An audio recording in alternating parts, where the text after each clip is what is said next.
Vayomer Hashem Perches. Vayomer Hashem Yehoshua, Al Tira Batechos.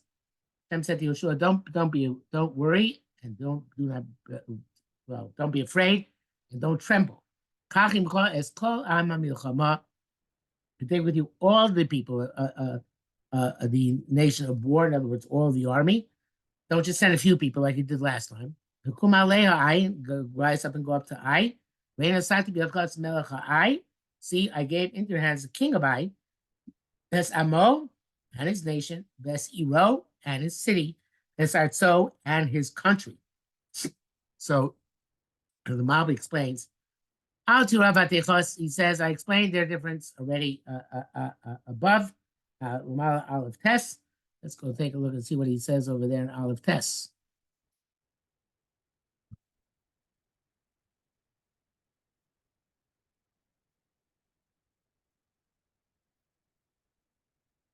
Here, in Parak Pasuk Tes, Hashem said to Yehoshua, Halotzi b'sicha al chazak ve'ematz al tarotz al techos. So another term for free here, tarotz al techos. So the Malbim explained, Halo v'nei tzivo al achizuk v'chalukas hanachlo. So Hashem commanded Yehoshua to strengthen himself in dividing up Eretz Yisrael to the various different shvatim, Shmiras the Torah, and to keep the Torah. Lo tzivo po al chizuk b'yanim milchama. He didn't command them here to strengthen themselves in terms of the war. They're going to be opposite the enemies. Meshibi says, that which is I want you to be strong in matters of the war. And he commanded you.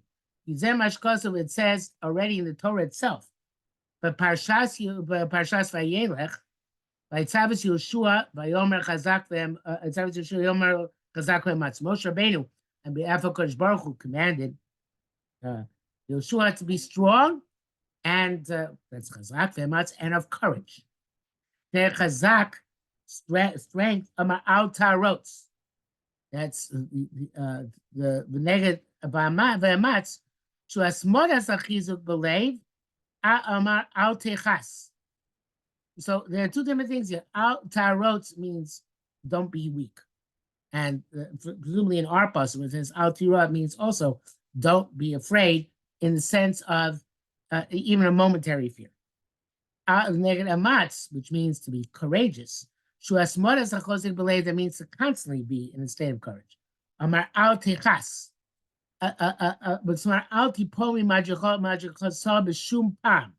Don't ever fall down from that level. So the idea is that chas means to, like al techas means go under, right? Tachas is under, go under. So the al techas means don't go under. So there are two different things here.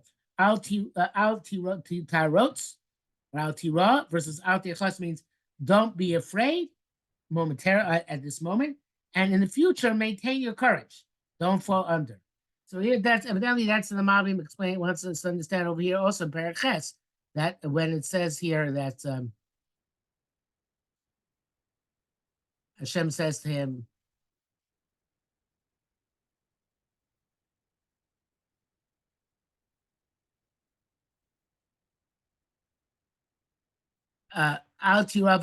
don't be afraid now, and don't let your courage falter in the future. And Hashem is basically telling him, it's not a one-shot deal. It's not just now. If you beat I, everything's going to be great. You have a long slog in front of you. You're going to have it's a long process. So therefore, even if you're successful today, that's good. Al-Tira means don't be afraid today. Al-Techos, don't ever fall under. You have to maintain that courage no matter what happens. And that's evidently the Malbim holds idea of the courage is a long-term thing, as opposed to not being afraid, which is a short-term thing. So Hashem tells them both. Okay? So then the Malbim goes on and he says, don't take only part of them like you took the first time. You should go up and you should head them.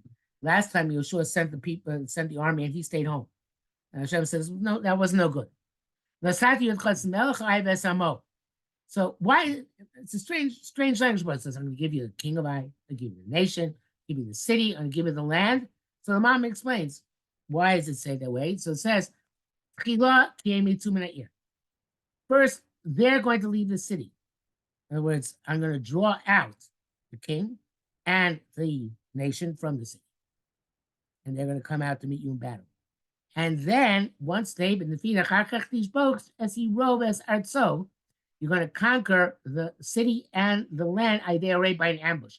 What Yehoshua did is his strategy was to draw the people out of the city to attack one army, which Yehoshua had, and then an ambush, another army went back behind the people they drew out of the city and destroyed destroyed and conquered the city and the surrounding land. As he says, Hashem is basically killing the battle plan here.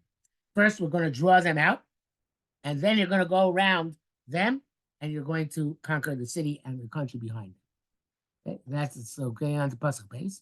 Vasiso ayu malka kasher asiso liricho malka. And saying he did to Ai and its king like he did Yericho and its king. Only its loot and its animals you could take for yourself. By Yericho, Hashem said, that's the first city of Eretz, so that has to be hectic. That has to go to the Mishkan and to the Kohanim and the Korbanos. But now, in Ai, you guys can take whatever you want.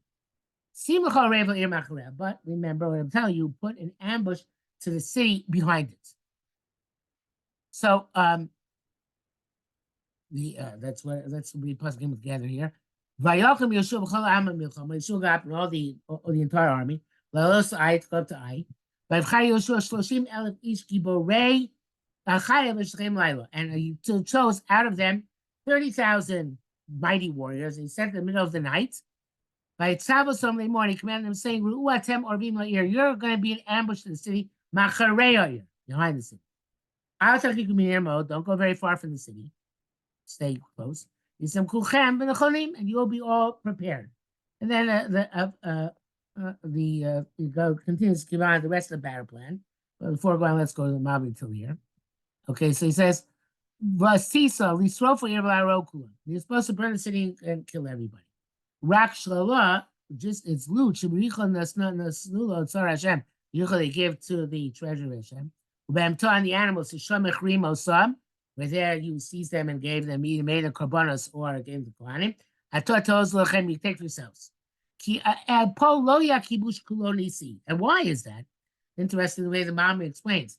He says because by Yericho with the walls tumbling down, that was completely miraculous. And here it's not going to be completely miraculous. Like it was where the walls of Yericho fell down. When things came about as a result of a miracle, then it was not yours chus, the people's chus. It's proper that everything should be given to Kodesh. But here, it's going to be by war strategy. You're going to do it on your own. So and therefore, the reason why, in order to make it work based on strategy, not based on miracles, put an ambush to the city. So Shogarah, like Hashem commanded. He went in ahead of them. All the army. He chose 30,000. To fulfill that which said Simcha Orei, make an ambush. And he sent them at night. Actually, 2 days before the conquest. Which is part of the time the pasuk test. Much later, and a few psukim will explain why 2 days earlier he sent the ambush already ahead of the main army. Okay, he sets the ambush. Ruatem Orvim later. You're an ambush in the city. Markinim tzak kamimine Orvim. You find several types of ambushes where armies lay and ambush and try and get around and surprise from the back. Like there's you see the case of Avimelech in Sefer Shoftim.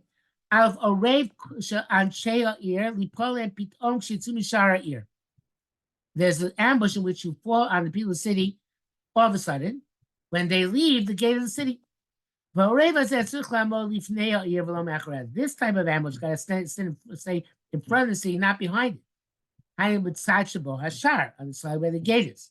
Yosmuchan al Ha'ama Yotzim Hashar, prepared to attack the people coming out of the gates. One type of ambush. When we ambush the people as coming out of the city. Pesa Ori Basodeh, the ambush in the field. Like it says, Estilo Bali Shem Maravim or Sheharim, Shem put ambushes on the heads, on the tops of the mountains. Like Zluz Kosher Avar Aleim Baderch, and they stole from anybody who passed by them on the road. Zesser Lisachek Mina Irma This you have to distance yourself very far from the city. So the Shuban and Shakim that the people who are robbed should not go back. Yodiyom Ba'ir, and let the people know. And be careful not to go that way. So the type of ambush where you're trying to ambush people in the fields is where you have to be distant from the city, because you don't want people running back to the city telling people, hey, look, there's an ambush out there. Be careful where you go. You want to make sure people don't have the opportunity to flee.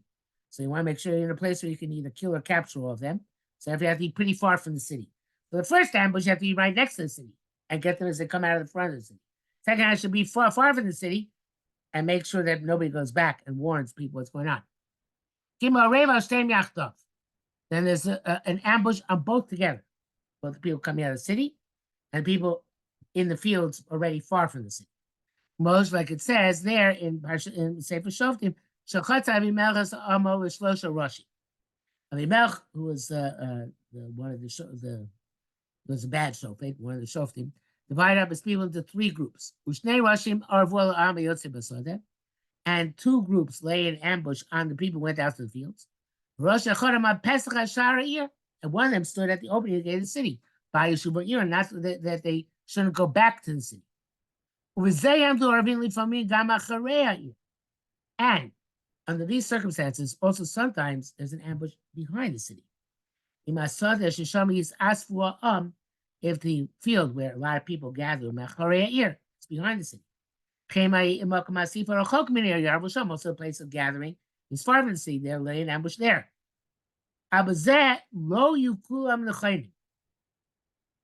With this, not everybody going to be prepared at the same time, the same place. The people out in the field, they're ready to pounce anytime. But the people are close to the they're going to stand ready if anybody flees back from the field towards the city to capture them.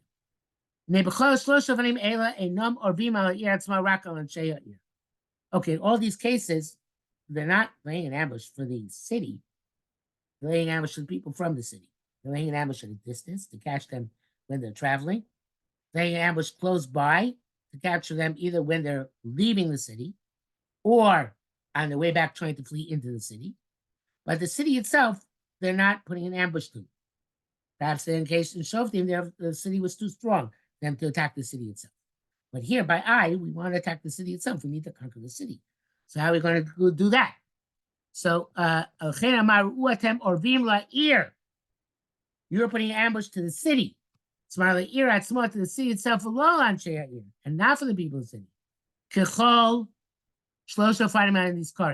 Like all the cases which we mentioned till now. Therefore, you got to be behind the city. Because you're not interested in killing the people. The army, which draws them out of the city, they'll take care of killing the people. You're waiting to conquer the city itself. And you don't want people to see you that you're about to conquer the city. So you have to hide behind the city. Can't hide in front of the city. You can't be out in the field. You got to be behind the city so they don't see you. So therefore, you have to be after the city.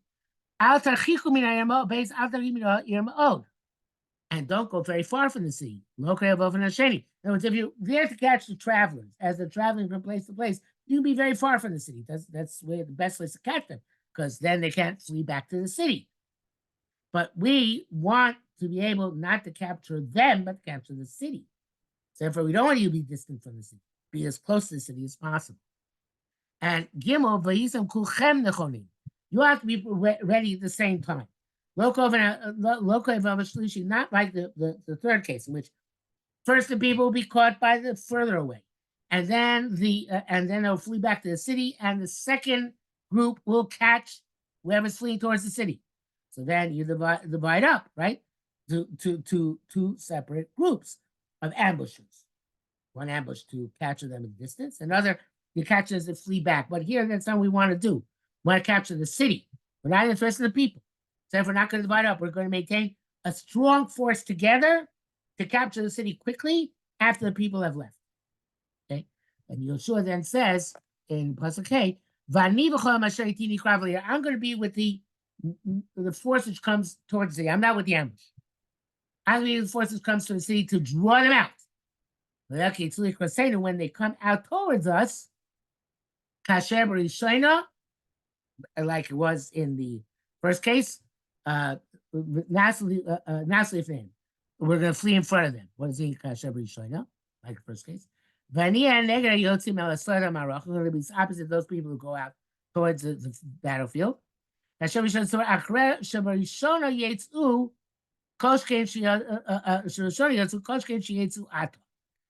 after the first people leave the city, and certainly after the other people leave the city, I'm not sure exactly, I don't know exactly what he means. He's saying, but obviously saying that there's going to be two stages. Initially scouts are going to leave the city, and he's going to confront them, and then the other people are going to leave the city, and he's going to confront them, I guess, that's what he's saying. But in any event, Yehoshua is going to be with the people who are confronting head on the armies just come out of the city. Okay? So that's his job, not the job of ambushing the city itself. They're going to come follow us, as Pasuk above, till we draw them off, break them off from the city. Because they're going to say, hey, those Jews, they're fleeing in front of us. In other words, Yehoshua and his group are to pretend they're losing the battle. They're going to run away. And if they run away, so then the people from Ai are going to pursue them, saying, okay, now we got them. Let's pursue them. Then, I now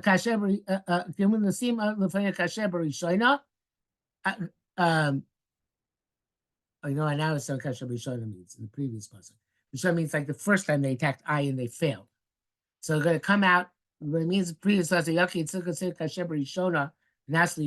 means we're going to pretend in our second attempt on Ai, which is this attempt, that we're also defeated like we were in the first attempt.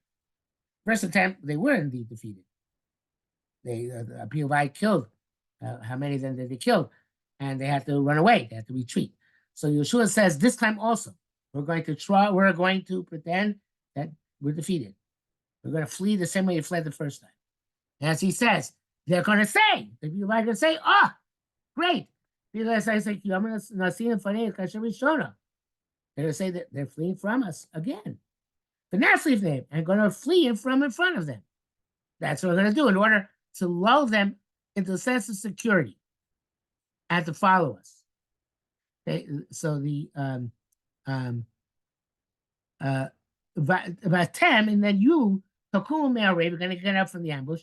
Hashem say you're going to destroy the city. So now Hashem will get and now we're confident Hashem's going to give it to us. When you grab the city, ignite the city in fire. Kidvar Hashem tasu. Like the word of Hashem. See, says him, I've commanded you to do that. Okay, let's see what he says here in the commentary. He says, Ki amru, it's my they won't realize that the fact that we're fleeing is a trick. Because they're going to say, well, last time they attacked us, they fled. And they're going to say again, our heart has melted in us. And that's why we're fleeing again. And Yehoshua arranged his statement in parallel phrases. That's what